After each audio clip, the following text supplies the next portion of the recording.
your big break to come around. But if I crack the code a little late, I'm supposed to blame my age and not this town. Yeah, that don't make no sense to me. Cause if time defines my trajectory, then being 25 shouldn't make me history. So go ahead and write me off, that's fine by me. I'm gonna move to the beat of my own drum. Don't care who's watching, it ain't you. Calling the shots, saying when I'm done. Call me a fool for thinking I could really be someone. I'm gonna move to the beat of my own drum.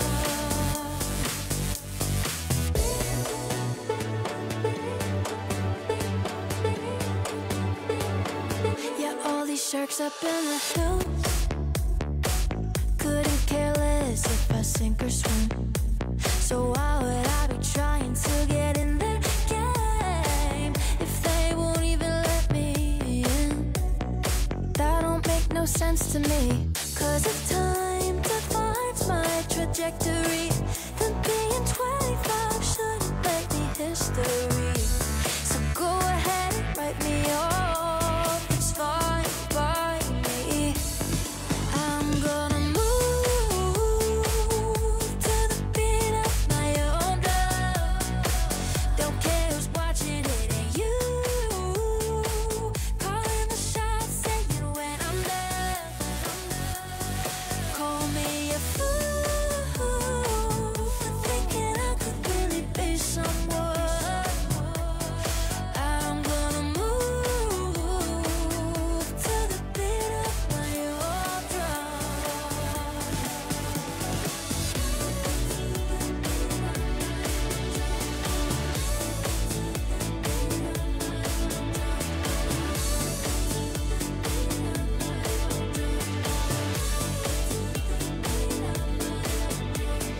Move to the beat of my own drum. Don't care who's watching, it ain't you. Calling the shots, saying when I'm done. Call me a fool for thinking I could really be someone. I'm gonna move to the beat of my own drum. It's always hurry up and wait for your big break to come around. But if I crack the code a little late, I'm supposed to blame my age and not this town. Yeah, that don't make no sense to me. Cause if time defines my trajectory, then being 25 shouldn't make me history. So go ahead and write me off, that's fine by me. I'm gonna move to the beat of my own drum. Don't care who's watching, it ain't you. Calling the shots, saying when I'm done. Call me a fool.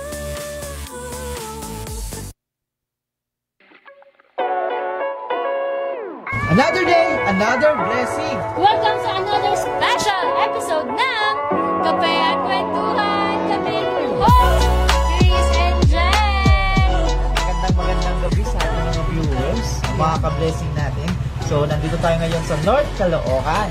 Yes, nandito kami ngayon sa Itka lang. At kasama namin ngayon si Sir Ian at si Ma'am Mariel. Bakit po kayo, Ma'am, Sir? Shoutout po sa family ko and sa Shoutout po sa family and friends po namin and sa mga sumusupport po sa amin. Thank you so much po. thank you for supporting our small business, Support Local po. Yun.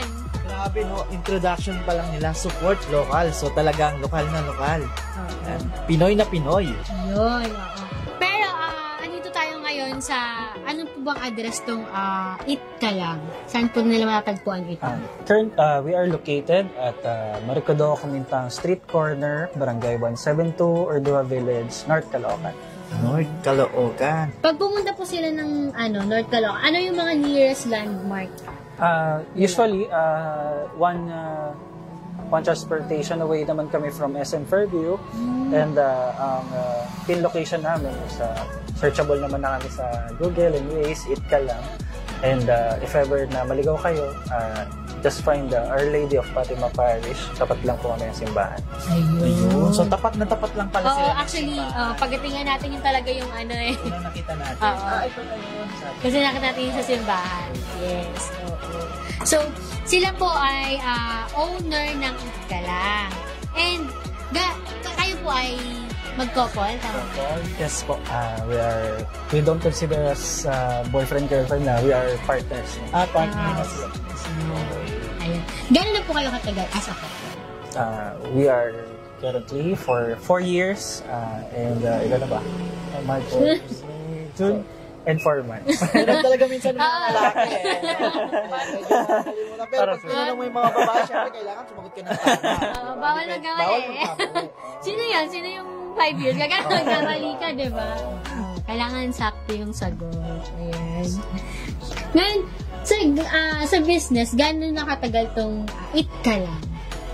Yung Eat Ka Lang po, yung business namin, currently, we're on our 6th month po. Nag-start po kami nung December, specifically nung simbang gabi po. Ayun po. Simbahan. Simbahan. And comfort food po yung ramen tuwing taglamig. Kaya tingin namin that's a good timing to sell our product. Parang ngayon, medyo malamig. Malamig na. Oo. Buti Kasi nga, pag-ulan na yun. Sakto lang yung tag-init eh. Kasi sumaglit lang na rin. Diba? Pero nung tag-init, like nung summer, mabenta pa rin. Shockingly po, opo. Doon po kami nagulat talaga kasi yun nga po, ina-expect na namin talaga na Medyo yeah, those were the dry days namin. Yung tag-init kasi binibenta namin is soup.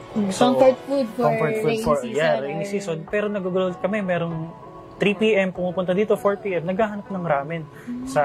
Currently, 42 yata degrees heat index natin nun eh. Pero hinahanap-hanap pa rin nila yung 42, 45 tayo nun eh. Yes, pero hinahanap-hanap pa rin nila yung ramen namin. Ayun. Alam natin kung bakit mamaya. Pero before kayo mag-start nito, ano yung mga pinagkakabala niyo sa buhay? Ako po, I was working po in a BPO company po. Then, nung nag-start po yung business, I decided po to mag-full-time na lang po dito para matutukan po since, ayun nga po, gusto ko po, kami rin po mismo yung nagmamanage ng business. So, ayun po. Then, Ikaw, sir?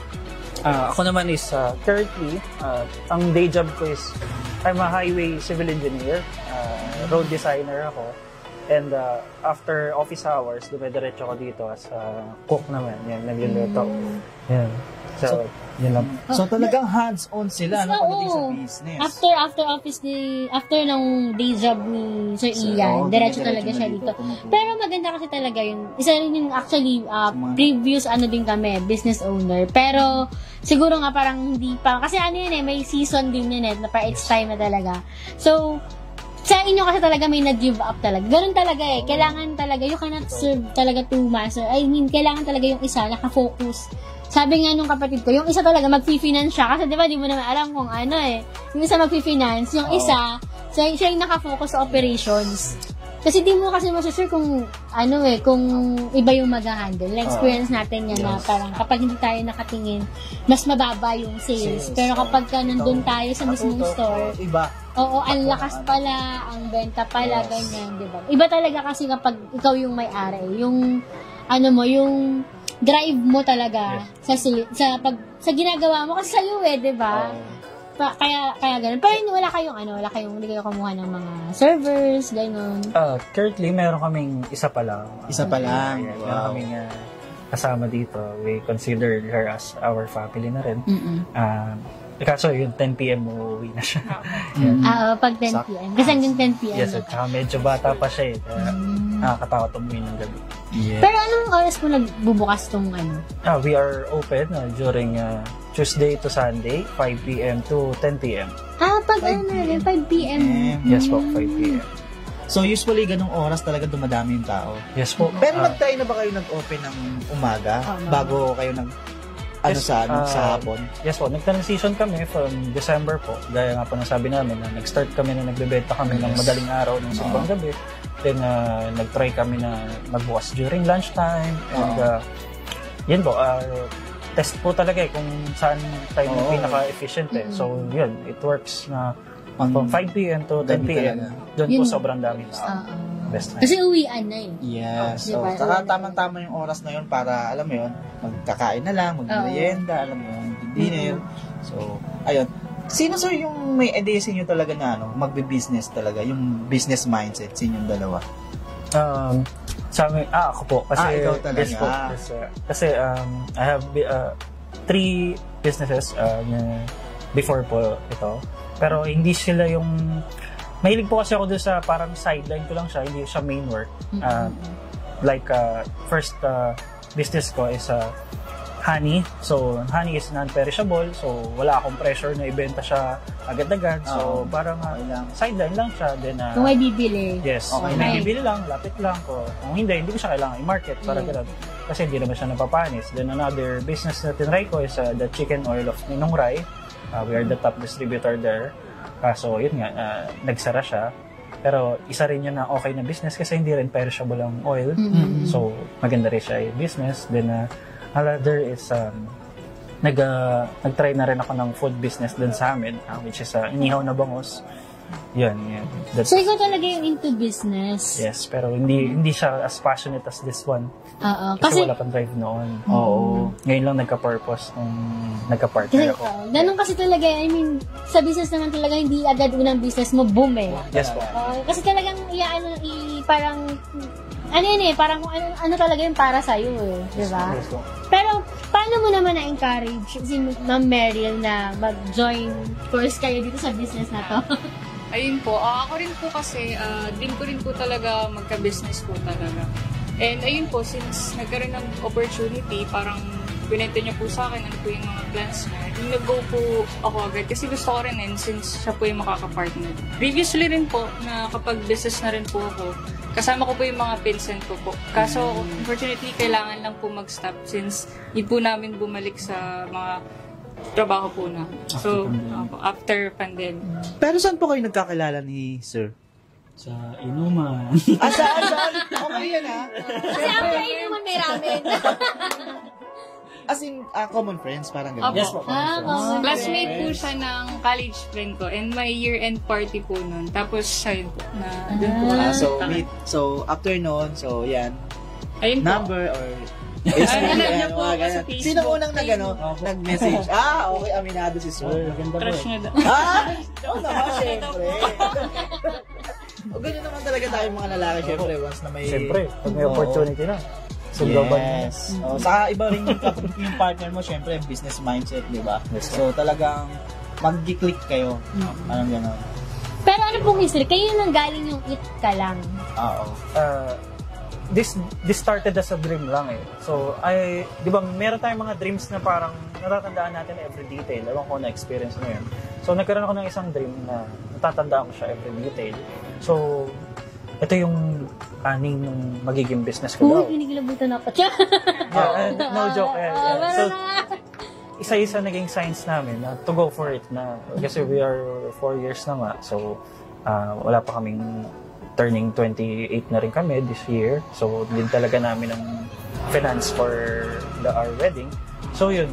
Isa-isa yung nag-drive sa amin yun.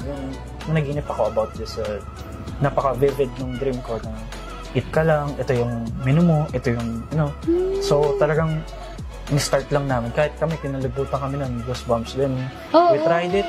Then, it works. And here we are. Yeah. Yes. Pero anong ibig sabihin ng eat ka lang? Pero kasi pag narinig kasi namin, kain ka lang. Kakain ka lang. Ganun ako eh. Yes. Pumapasok sa akin eh. Eat ka lang. Pero ano bang story behind eat ka lang? So, basically, the concept that we dream of for this business is a silog series po talaga. So, silogan, but not the typical silog. So, itka means itlog at kanin. Pero ang ang spelling nyo EAT eh. Yes, so... Pero ang ano nun, ibig sabihin, itlog as in egg. Yes, itlog. Itlog at kanin. So, another term for silog, which is sinangagin. Oo. So, another meaning nga po, and kain ka lang. Kain Then, ka lang. dalang is our ramen, which is dalang-lang. Bakit lang? Lang is Tawag talaga siya. heirloom dish. This is an heirloom dish from our family. Hindi talaga namin siya binibenta. Innovation po kasi. We are family of chefs talaga, and talaga nagsaserve sa kitchen. Oo. Then mahilig talaga sila mag-innovate ng mga foods. So, like the ramen, innovate nila to make it very Filipino style. So, ito yung isa sa creation nila. Marami pa kaming i-release na creations ng family namin. Pero dito namin sinimulan. Kasi upon researching, we are the first and the only Filipino style. Yeah, Filipino style ramen. Ramen. Dito yung Actually, nakuha first time ko Oo nga, na Filipino style ramen. Yes. Pero, ano ang difference ng Filipino style ramen sa Japanese ramen? Okay, first is the price. Siyempre, mostly the Japanese ramen is ranging from 300 pesos to 400 pesos, may 500 pesos, pero ngayon meron na rin mga affordable na below 100, pero this one is very different from those because this is made to be savored and enjoyed by the Filipino people. So, first is the soup. Minodify namin yung soup. In-innovate namin siya as creamy and savory. So, napansin kasi namin, ang Pinoy is mahilig sa creamy na foods like the carbonara. So, the usual carbonara on Italy, on other countries is only noodles and cheese and bacon. Pero pagdating dito, nilalagyan natin ng Nestle cream, ng milk. Yes. So, the spaghetti din, likewise, creamy din ang spaghetti natin, unlike sa spaghetti na ibang bansa. So, isa yun sa naging basis namin, nagawing creamy siya. Then another one is, mahilig ang Pinoy sa savory. So, the usual ramen is not savory. Medyo thick siya, pero hindi siya yung savory na tulad ng pansit bihon natin, pansit canton and palabok. So, ginawa namin siyang savory na gustong-gusto ng Pinoy. Then, another innovation is the toppings. Usual na ramen natin is made up of chashu or grated pork or beef. Kasi hindi siya magiging Pinoy kasi para sa amin. Hindi siya magiging Filipino style kung hindi siya affordable. Yes. Kasi kailangan abot ng masang Pinoy. Yes. So, we modified the toppings. Ginawa namin siyang only pork. Pero, pinalambot namin siya to the point na hindi mo na siya kailangang hiwain. Shredded na siya. Kahit yung spoon itself, kaya mo na siyang kainin. So, hindi kami nag-chopsticks dito. Talagang spoon lang yung Oo, kasi mostly ng mga Filipino, pag kami kumakain sa ramen, hindi siya marunong mag-chopstick. Sabi ko talaga, Ganyan po. So, Ngayon nga po, nahihirapan ako. nagiging pan nga po yun dito. Kapag, sir, may chopstick ka. Hindi po, Filipino style kasi. Okay. So, Pero wag niyo naman pong kakamayin. Kasi Filipino style po. okay talaga. Then, another innovation is the noodles. Usually, egg noodles or hand-pulled noodles ang ginagamit natin sa Japanese ramen. Pero sa amin, very Pinoy, Miki at saka bihon. Yung Miki na ginagamit natin sa mami and yung bihon na ginagamit natin sa palabok. Yan, that's it. Magkasama. Yes, opo. So that we can experience two different textures on one bite. The thick one and the... Aside po sa ramen, ano pa yung ibang menu or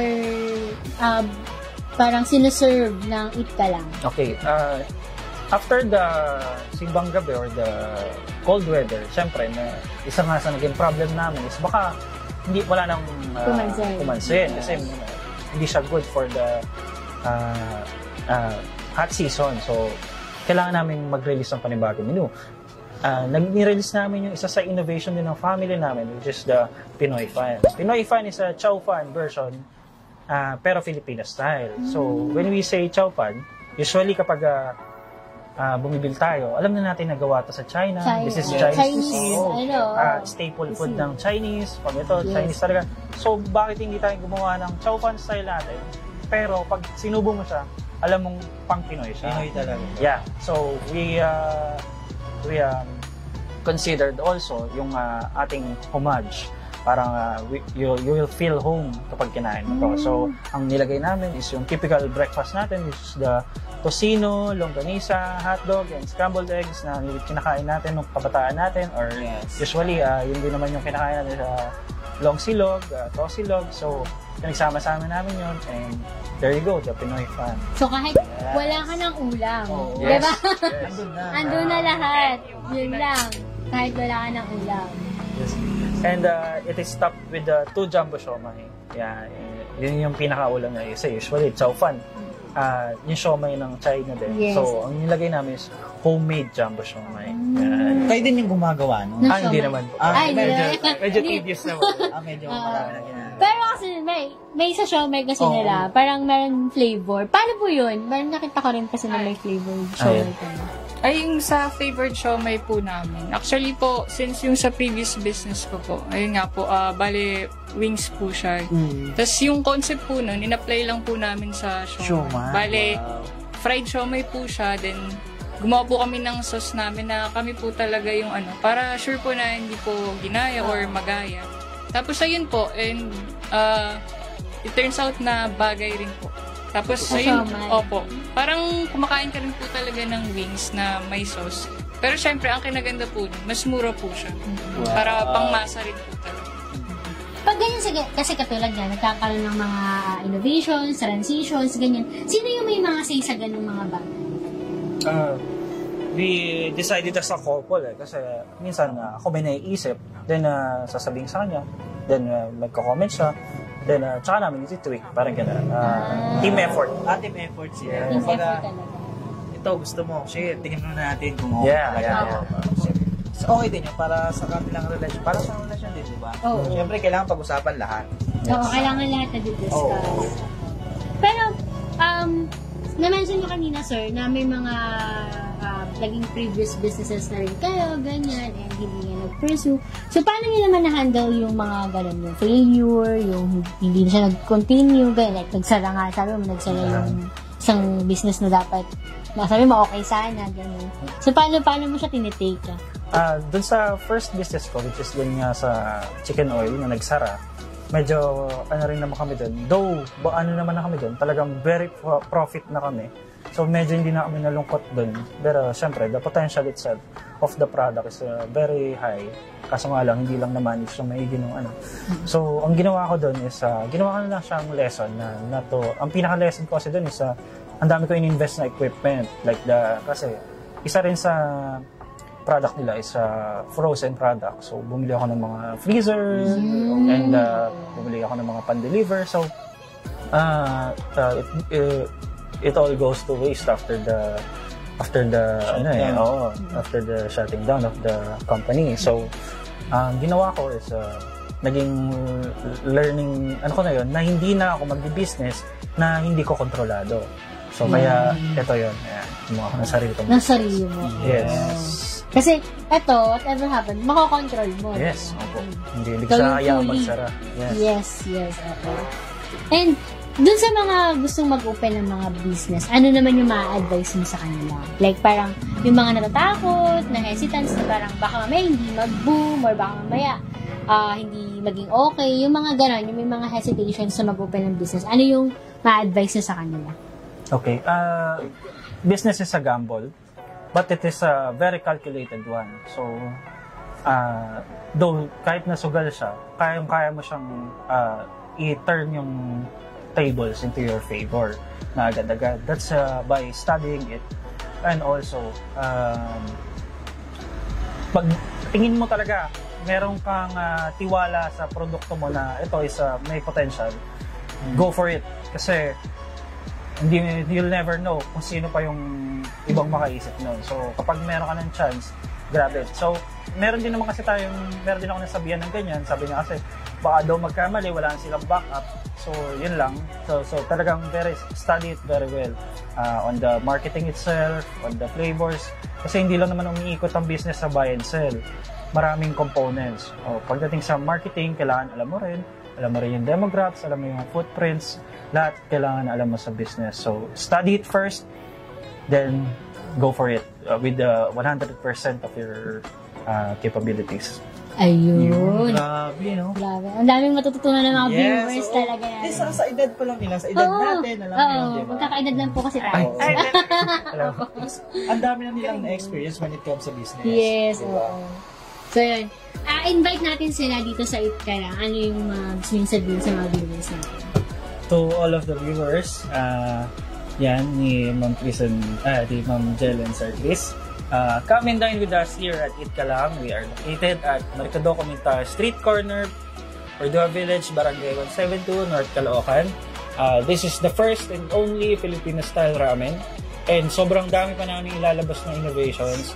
So, abangan yan. Come. Talagang it's very affordable. Hindi masasayang yung pagpunta nyo dito. Ayun. Aabangan din po namin yan. Yung mga iba pang upcoming. upcoming menu. Yes, oo. Sige, bigyan na rin namin kayo ng bonus. This is our next on the menu. Dito ko lang siya sasabihin sa podcast. This is our next on our menu is the Samgyup Silog. Wow. This is a very different type of silog which is contains of samgyup, lettuce, kimchi, and the typical sinangagay with itlog. Yes. Feeling ko babalik tayo dito. Perfect combinations. Pag lumabas yung Samgyup Silog. Diba? And more to come. Yes. More innovations to come. Ayun. Sa lahat ng viewers namin, punta kayo dito sa It Ka Lang. And then, shout out nga pala sa lahat ng nanonood. And syempre sa family namin, kay Mama, kay Daddy, at kay Tara, kay Rog, kay Edison, kay Charmaine, kay Cyrus, at kay Boy Boy. Ayan. And Alam ko, syempre, sa family ko rin, kay Inay at kay Itay na nasa Kasiguran. And sa mga tita ko, ayan, sa mga kapatid ko, si Rani, si Ate Aisa, si Ate Bern, si Ate Tere, si Eugene, and Angel. So, ayan. And sa mga, yun nga, sa mga friends din namin, ayan, so alam nyo na, may pupuntahan na tayo, ayan. Kila Ma'am Gold, kila, Hello, Weng. kay Dudes, kay Mary, ayan, punta na tayo dito, guys. Let's go. Yan. And then, may iba ka bang So, ayun, maraming salamat. Thank you po, Sir. sir. Thank you din. Ayan, sa pag-contact sa amin dito sa It Ka Lang, yan. For sure, guys, may enjoy nyo talaga yung pagkain dito. Yan, so punta na kayo dito, ayan. Baka may mga isi-shoutout po. Yes. Shout out to my family, Thea, Puron, Mommy and Daddy. Yan, nasa camera na kami. Yeah, we did it. Okay rin po, shoutout sa family ko, kay Mommy and Daddy, kay Kuya and kay Rian. Tapos sa friends rin po, lalo na po sa mga sumusuport talaga, solid supporters namin. And sa Boombox Fam po namin. Thank you po. Salamat sa support palagi. Ayan, so i-like nyo rin yung kanilang page sa Facebook, It Ka Lang. May Instagram din po. Yes, we also have Instagram, It Ka Lang, and we have TikTok. Ayun. Ayun. So, i-like and follow niyo po ang kanilang page. And of course, ang BLP TV and Chris and Jen. Ayun. So, again, magkita-kita tayo ulit next Tuesday, guys. And more food trip to come. Ayan. Thank you!